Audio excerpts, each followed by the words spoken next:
Hi friends, welcome to சமையலை சுவாசம். இன்றைக்கி நம்ம சேனலில் கேரட் ஹல்வா ரெசிபி தான் பார்க்க போகிறோம். கேரட் வச்சு சூப்பர்வான ஒரு ஹல்வா ரெசிபி தான் இது டேஸ்ட்டில் சூப்பர்வாக இருந்துச்சு.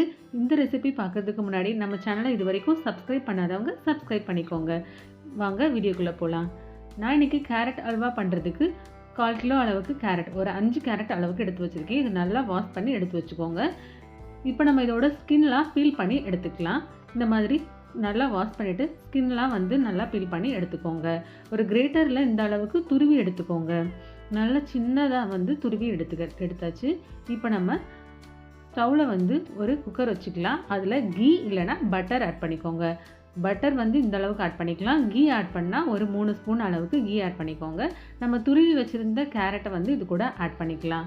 ஆட் பண்ணிவிட்டு ஒரு 2 மினிட்ஸ் நல்லாவே அதில் லைட்டாக கலர் சேஞ்ச் ஆகிற அளவுக்கு கேரட்டை நம்ம நல்லா வதக்கி கொடுத்துக்கலாம்.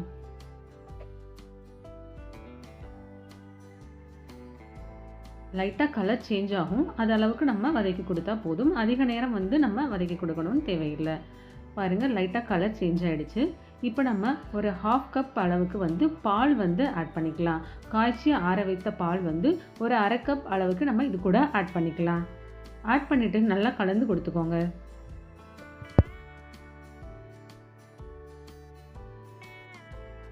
இந்த அளவுக்கு நல்லா மிக்ஸ் ஆகி வரவும் நம்ம இது கூட 1/2 கப் அளவுக்கு மட்டும் சுகர் ஆட் பண்ணிக்கோங்க. சுகர் 5 கேரட் அளவு எடுத்திருந்தேன். அதுக்கு 1/2 கப் அளவுக்கு சுகர் கரெக்டாக இருந்துச்சு. நீங்கள் இன்னும் கொஞ்சம் சுகர் ஆட் பண்ணணும்னாலும் நீங்கள் தேவைப்பட்டால் ஆட் பண்ணிக்கலாம். ஆனால் இந்த சுகரே கரெக்டாக தான் இருந்துச்சு. பாயில் ஆகி வரும்போது நம்ம இதில் 2 ஏலக்காய் தட்டி ஆட் பண்ணிக்கலாம். ஏலக்காய் பவுடர் இருந்தால் கூட நீங்கள் இது கூட ஆட் பண்ணிக்கலாம். நான் 2 ஏலக்காய் இது கூட தட்டி ஆட் பண்ணிக்கிட்டேன். இப்போ நம்ம சிம்மில் வச்சுட்டு லிட் போட்டு க்ளோஸ் பண்ணி வச்சிடலாம். லிட் போட்டு க்ளோஸ் பண்ணி ஃபுல்லாக வச்சுடுங்க. ஒரு 3 விசில் வரட்டும். கேரட் நல்லா வெந்து வந்துருக்கும். பாருங்கள், ஆஃப்டர் 3 விசில்ஸ் கேரட் நல்லா வெந்து வந்துருச்சு. இப்போ நம்ம இந்த வாட்டர்லாம் வத்துற அளவுக்கு நல்லாவே நம்ம கிளறி கொடுத்துக்கலாம். சிம்மில் வச்சுக்கோங்க. ஸ்டவ் சிம்மில் வச்சுக்கிட்டு இந்த வாட்டர்லாம் நல்லா நம்ம ஆட் பண்ணியிருக்க அந்த பால்லாம் நல்லா வற்றி வரட்டும். இந்த மாதிரி நல்லா வற்றி வரணும். பாருங்கள், கொஞ்சம் கூட ஈரப்பதமே இருக்கக்கூடாது. அந்த அளவுக்கு நம்ம நல்லா கிளறி கொடுத்துக்கிட்டே இருக்கலாம். சிம்மில் வச்சுட்டு ஒரு 1 மினிட் ஒன்ஸ் இந்த மாதிரி நல்லாவே கிளறி கொடுத்துக்கோங்க. அப்போ தான் அடியில் பிடிக்காமல் நமக்கு கிடைக்கும்.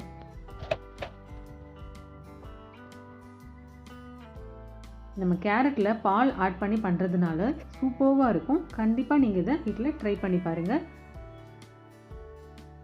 பாருங்கள், பால் நல்லாவே வற்றி வந்துருச்சு. நம்ம இன்னுமே ஒரு 2 மினிட்ஸ் வச்சுருக்கலாம். நம்ம ஆட் பண்ண பால் ஃபுல்லாகவே கேரட் அப்சர்வ் பண்ணிவிட்டு நம்ம ஆட் பண்ண கீ மட்டும் நமக்கு சைடில் தெரிஞ்சால் போதும். இப்போ நம்ம இது கூட கீயில் ரோஸ்ட் பண்ண முந்திரி, பாதாம் எல்லாமே இது கூட நம்ம ஆட் பண்ணிக்கலாம்.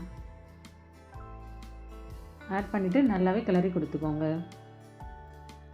பால் ஃபுல்லாகவே அப்சர்வ் பண்ணிடணும். நம்ம ஆட் பண்ண கீ மட்டும்தான் நமக்கு பிரிஞ்சு வரணும். அந்த அளவுக்கு நம்ம நல்லாவே கிளறி கொடுத்துக்கலாம்.